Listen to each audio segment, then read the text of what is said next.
পুজো এসে গেছে আর এদিকে দেখো পার্লারের জোরদার প্রস্তুতি হচ্ছে, মানে কাজকর্ম চলছে।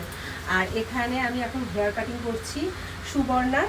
আর সুবর্ণা আমার কাছেই বরাবর হেয়ার কাটিং করে থাকে, ফেসিয়াল আইব্রোজ বরাবর করে থাকে।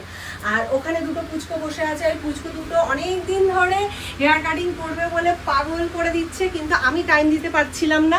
তা অবশেষে ওরা আজকে মানে আমি টাইম করতে পেরেছি। তো তোদের হেয়ার কাটিংগুলো কেমন লেগেছে? ঘুরে দেখা বন্ধুদের, এরকম করে, হ্যাঁ পেছনটা দেখা। এই যে দেখো ভীষণ এক্সাইটেড ওরা, কারণ ওরা হেয়ার কাটিং করে খুব হ্যাপি। তা তোর হেয়ার কাটিংটা কেমন লেগেছে সেটা বল। খুব ভালো লাগছে দেখতে। হ্যাঁ, প্রথম দিন যখন হেয়ার কাটিং আমার কাছে করতে এসেছিল অনেকদিন আগে, তাও 6-8 মাস আগে, তখন ওর অনেক বড় চুল ছিল, এত বড় চুল ছিল, ঠিক আছে। সেই জায়গা থেকে ও খুব কান্নাকাটি করেছে, মানে বড় চুল থাকবে, ছোট চুল করবে না। ওর মা এক প্রকার জবরদস্তি করে হেয়ার কাটিংটা করিয়েছিল। তা সেইটা ওর এত ভালো লেগেছিল, তারপরে তো তুই বল।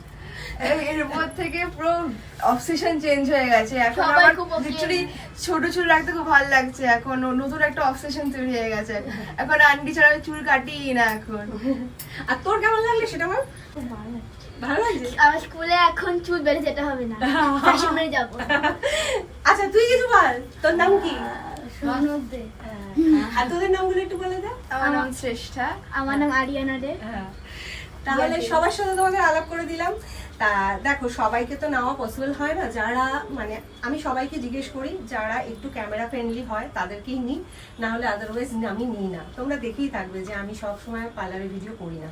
তা আজকে আর দিদির কাছে ছাড়া চুল কাটাটা কোনো দিকেই স্যাটিসফাই নয়। তাই এটা সত্যি কথাই, কারণ ওরা আমাকে ছাড়া কারোর কাছে ভরসা করে না।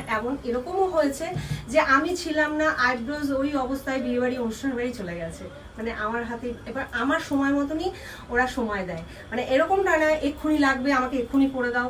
আজকে অন্তত 10-12 দিন ধরে আমাকে ফোন করে জিজ্ঞেস করছে দিদি কবে সময় দিতে পারবে, কবে সময় দিতে পারবে। মানে আজকে সময় দিতে পেরেছি, তাই ওরা এসছে। তা যাই হোক, এরকম ভালোবাসা সবার কাছ থেকে পাওয়ার জন্য অনেক কৃতজ্ঞ। তা এটাই ভালো লাগার জায়গা যে এত মানুষ আমাকে ভরসা করে, বিশ্বাস করে, ভালোবাসে।